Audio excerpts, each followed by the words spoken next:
हाय, आप देख रहे हैं इंडिया न्यूज़ इन खबर और मैं विष्णु शर्मा आपको बताने जा रहा हूं अटल बिहारी वाजपेयी जी के जीवन से जुड़ी एक बड़ी दिलचस्प कहानी। ये दिलचस्प कहानी जुड़ी है इंदिरा गांधी से। कैसे उन्होंने भरी संसद में इंदिरा गांधी की बोलती उस वक्त बंद कर दी जब वो उन पर और उनकी पार्टी पर सवाल उठा रही थी, और वजह थी, जो मुद्दा था वो था सेकुलरिज्म का। जी हाँ, 31 मार्च 1971 की बात है। ये उस वक्त की बात है जब जिस साल 1971 में बांग्लादेश अलग हुआ था, लेकिन उससे पहले शेख मुजीबुर रहमान ने वहाँ पर एक तरह से शेख मुजीबुर रहमान के खिलाफ पाकिस्तान ने मोर्चा खोल रखा था, और तब बहस चल रही थी संसद में। तमाम शरणार्थी बाहर आ रहे थे वहाँ से निकल के, और भारत उनको शरण दे रहा था। ये मार्च की बात है।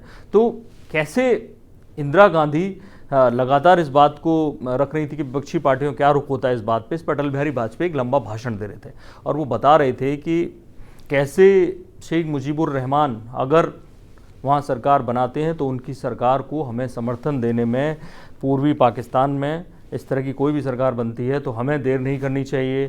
कहीं भी लोगों पर अत्याचार होता है दुनिया भर में तो हमें उनका समर्थन देना चाहिए। मजहब के आधार पर राष्ट्रीयता की पहचान नहीं होनी चाहिए, और ये पूर्वी बंगाल एक बड़ा पार्ट है। आप खाली मजहब से देश को नहीं बांधे रह सकते।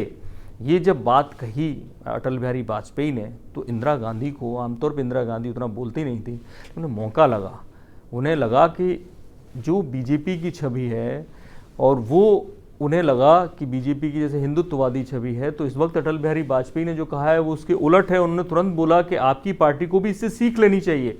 अटल बिहारी वाजपेयी एक बार फिर खड़े हुए, और जो भी चेयर पे थे, उपाध्यक्ष थे उस वक्त, उनसे अनुमति मांगी बोलने की, जवाब देने की, और कहा कि जब देश आज़ाद हुआ था हमारा, जब देश का विभाजन हुआ था, तो उस वक्त तो हमारी पार्टी थी नहीं, और हम इतने शक्तिशाली अगर थे कि अपनी पार्टी के जन्म से पहले ही हमने देश का बंटवारा कर दिया, तो मैं उसे स्वीकार करता हूँ। लेकिन जो लोग जिम्मेदार हैं उस बंटवारे के, जिनकी आंखों के सामने देश का विभाजन हुआ, मैं उन पर उंगली नहीं उठाऊंगा। लेकिन अगर वो मुझे सीख देते हैं कि उनके रहते हुए भी देश का विभाजन हो गया, और वो भी धार्मिक आधार पर, तो इसका जिम्मेदार कौन है, वो कम से कम हमें सीख या हमें सलाह ना दें। इतना कहकर अटल बिहारी वाजपेयी बैठ गए, और उसके बाद इंदिरा गांधी की हिम्मत नहीं हुई कि आगे कुछ बोल सकें, और पूरे सदन में ज़बरदस्त तालियां बजीं। वो सेकुलरिज्म की सीख नहीं देना चाहते थे, लेना चाहते थे कांग्रेस से।